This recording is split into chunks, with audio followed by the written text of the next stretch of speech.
समाजाशी मला घेणं देणं नाही या देवा, मला तुझी भेट घ्यायची, तुझं दर्शन घ्यायचं. तुकोबाराय चालत होते, मागून पत्नीनं आवाज दिला. पत्नीनं आवाज दिला, धनी ओ चाललात कुठं? लेकरांना खायला काहीच नाही म्हणले, लेकरांना खायला काहीतरी आणा ना. म्हणजे तुकोबारायने शेतीचा मार्ग धरावा, शेतीचा मार्ग धरावा. ऊसाची पेंडी घेऊन येताय, ऊसाची पेंडी घेऊन येताय. जे पोरं तुकोबारायांना तुक्या म्हणत होते तेच लेकर ऊस मागत होते. माझे तुकोबाराय ते लेकरांना ऊस दान करत होते.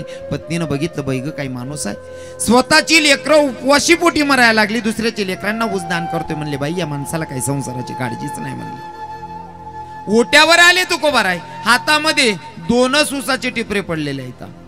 हातात 2 ऊसाचे टिपरे पडलेले. ते ऊसाचे टिपरे बघून पत्नी रागावली.